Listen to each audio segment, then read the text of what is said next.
په مسجد کې یو خزله پرته وه،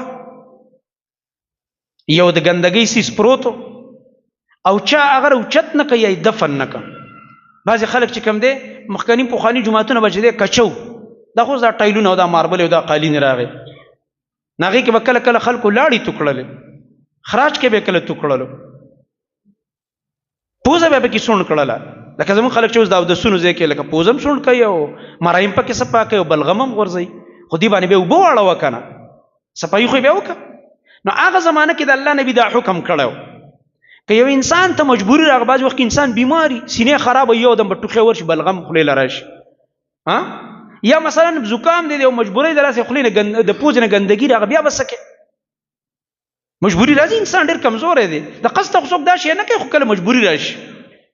ورنه مسلمان د قصد دا شی نه کوي. هغه زمانه کې د نبي علیه السلام مسجد د شګو کچه مسجد او د مسلمانانو نور مساجد هم دغه شانته و. نو د الله نبی صلی الله علیه وسلم دې کې آداب بیان کړ چې که خامخا تاسو کې یو کس ته دا مجبوري راغله چې دی په مونځ ولاړ دی، کله په مونځ کې به راته تکلیف راشي، خولې له به د یو دم بلغم راشي، یا پوزه دې را بهیږي، زکام ووالي، یا پرنجی دی وکړو ګندګي راغله، څه به کوې اوس؟ د الله نبی صلی الله علیه وسلم فرمایي چې ښي طرف ته به هم لاړې نه توکي او چې څوک ولاړي بیا خو هسې هم نشي توکلی، او که ځان له نفل کې هم ښي لاس ته یې مه توکه ځکه دې خو یو ملایک دي، مخامخ یې مه توکه ځکه قبله ده، بې ادبي ده، د قبلې بې احترامي ده. هسې هم چې په دې لاره روانې او لاړې توکلې قبلې طرف ته یې مه توکه، دا د قبلې احترام دی زما محترم ورونه. او ډېر خلک تاسو ګورئ په دې معاشره کې باقاعده چې واړه بولو له ورشي وړی تقاضې ته بدبخته ناست او قبلې ته مخ کړی، هسې بغیر د قبلې ته مخ کولو نه په لاره باندې د وړه تقاضه کول دا د ملعون انسان صفت دی. په دې حدیث کې لعنت راغلی دی چې په لاره ته لګې ناست او ټول خلک تېرېږي او شرم او حیا تا کې نشته دی او ته ناست لګې تقاضه کې وړه تقاضه کې، دا خو هسې بې حیا کار دی، ښه کار نه دی. یو طرف ته لاړ شئ او ځای ته لاړ شئ 2 منټه تکلیف وکړه که نه، 2 منټه تکلیف په ځان تېر کړه، خو بیا خاص کر د قبلې خو ډېر احترام دی. نو د الله نبی صلی الله علیه وسلم وفرمایل یا دې که ګس طرف ته ځې او هلته دې توکي، یا دې د خپل ګس قدم د لاندې توکي او دا قدم باندې دا خاوره ورته داسې راوګرئ او دا ځای دې پې دفن کړي، دا ګندګي به څه شي؟ مسجدونه څه کچه اوس خو دې کې دا کار نه کېږي که نه، په دې کارپېټ خو لاړې نه شي توکلی. نو د دې طریقه هم نبي علیه السلام بیا ښودلې ده، درته وایم هم دې حدیث کې ده. د الله نبي فرمایي دا لاړې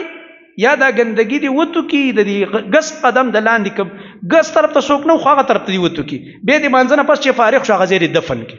ځکه په مسجد کې د لاړې توکلو د الله نبي فرمایي دا ګناه ده، او که عذر راغی نو بیا ټیک ده ستا مجبوري ده، خو د دې کفاره دا ده چې دا به دفن کې. کفاره څه ده؟ کفاره څه ده؟ دا به دفن کې. خو دفن خو په هغه مسجد کې راځي چې کچه یي که نه، دا خو کچه نه دي زموږ مساجد. او کنی د ګس قدم د لاندې توکه او په دې قدم ورته دا خاوره راوګروه او دا پې د پاسه دا خاوره ورزور کا، بس ګندګي به دفن شي. بیا د الله نبی فرمایي صلی الله علیه وسلم که چېرته دا هم نه وي داسې موقع نه، لکه اوس زموږ وخت کې دا موقع نشته ځکه لاندې قیمتي قالین دی یا ټایل دی، دا خو ته نوره زیاته ګندګي جوړی لګي. نو د الله نبی صلی الله علیه وسلم وایي دا خپل صادر داسې راواسه کپړه او د الله نبی داسې وکړي لاړې پکې وتوکلې داسې لګي ومګلې صحابه وایي بیا داسې وکړه، بس ګندګي دي په تا سره به ټیشو پیپري رومال وي بل شی وي په هغې کې بیا واچوه او ویې مګه داسې یا ټیشو پیپر د جب کې د رومال راواخله پای کې ګندګي ور واچوه او بیا جب کې کېدوه، وروسته بیا د هغې صفایي وکړي یا به ټیشو پیپر بار به لړه کړي که نه. رسول الله صلی الله علیه وسلم دا ټولې طریقې موږ ته ښودلې. نو د الله نبی فرمایي زما د امت په ګناهونو کې دا وه چې په مسجد کې د ګندګۍ یو سیز پروت دی، خزله ده یا بل د ګندګۍ سیز دی او ته هغه دفن نه کې،